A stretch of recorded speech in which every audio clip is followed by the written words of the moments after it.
குமார் வீட்டுக்கு போலீஸ் வண்டி வரும். மாறி தான் வெளியில் இருப்பாங்க. பார்த்துட்டு உடனே உள்ளே போய் வடிவுக்கிட்டேயும் அவங்க மாமியார்கிட்டையும் மறுபடியும் கோமதி வீட்டுக்கு போலீஸ் வண்டி வந்திருக்கு, என்ன எதுன்னு தெரியலத்த அப்படின்னு சொல்கிறதுக்குள்ளேயே போலீஸ் உள்ளே வந்துருவாங்க. பாண்டியன் குடும்பத்தை பற்றி விசாரிக்கிறதுக்காக தான் நாங்கள் இங்கே வந்திருக்கோம். விசாரிக்கலாமா? அந்த குடும்பம் எப்படிப்பட்டது, அவங்க மருமகளை கொடுமைப்படுத்தினாங்களா, ஏதாவது தெரியுமா அப்படின்னு கேட்பாங்க. கோமதியோட அம்மா எல்லாம் நடந்த எல்லாத்தையும் சொல்லுவாங்க. அந்த வீட்டுக்கும் இந்த வீட்டுக்கும் 30 வருஷ பகை தான். கோமதி என் பொண்ணு தாங்க. ஒரு புள்ள பூச்சியை கூட ஆனால் அவ நசுக்குனது கிடையாது. யாரையும் மனசால கூட அவ கஷ்டப்படுத்தினது கிடையாது. மயிலோட குடும்பத்துல இருந்து கொடுத்துருக்கிற புகார் எல்லாமே பொய் தான் அப்படின்னு சொல்லுவாங்க. வடிவும் என்ன சொல்வாங்கன்னா, எங்க பொண்ணு ராஜியும் அந்த வீட்டுல தாங்க இருக்கிறாங்க. இது வரைக்கும் எந்த சண்டை சச்சரவுமே கிடையாது அந்த வீட்டுல. அந்த பொண்ணு நிறைய பொய் சொல்லிட்டாங்க. படிப்பு விஷயம், வயசு விஷயம் நிறைய பொய் சொன்னதுனால யாருக்கு தாங்க அதை பொறுத்துக்க முடியும். அதனால அவங்க வீட்டுல கூட்டிட்டு போக சொல்லி அவங்க அம்மா அப்பாவை வர சொல்லியிருந்தாங்க. அவ்வளவுதான் அந்த வீட்டுல பண்ணுனாங்க. அந்த பையன் சரவணனும் ரொம்ப அப்ராணி, ரொம்ப தங்கமான பையன். அவங்களோட மயிலோட அம்மா அப்பா தான் இங்கே வந்து தகராறு பண்ணாங்க, சண்டை போட்டாங்க அப்படின்னு நடந்த எல்லாத்தையும் சொல்லுவாங்க.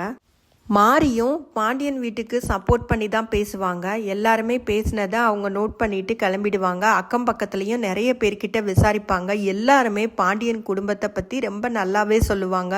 விசாரிச்சு முடிஞ்சதும் போலீஸ் ஸ்டேஷனுக்கு போவாங்க. அங்கே மீனா எல்லாருக்கும் ஜூஸ் வாங்கி கொடுத்துக்கிட்டு இருப்பாங்க.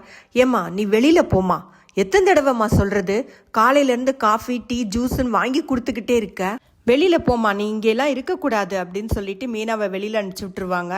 மீனா அந்த போலீஸ்கிட்ட அத்தை சுகர் பேஷண்ட்டு, அவங்க சாப்பிடாம ரொம்ப நேரம் இருக்க முடியாதுன்னு சொல்லி பார்ப்பாங்க. ஆனாலும் அந்த லேடி இன்ஸ்பெக்டர் மேடம் வந்தாக்க நான் தான் பதில் சொல்லணும், நீங்கள் முதல்ல வெளியில் போங்க அப்படின்னு சொல்லிட்டு மீனாவை அனுப்பிச்சி விட்டுருவாங்க.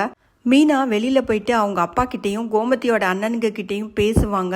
ஏதாவது பண்ணணும், அவங்கள எப்படியாவது வெளியில் கொண்டு வரணும்னு சொல்லிட்டு திரும்பவும் நம்ம போலீஸ்கிட்ட போய் பேசலாம் அப்படின்னு சொல்லிட்டு முத்துவேலு, சக்திவேலு, மீனாவோட அப்பா எல்லாருமே உள்ளே போவாங்க.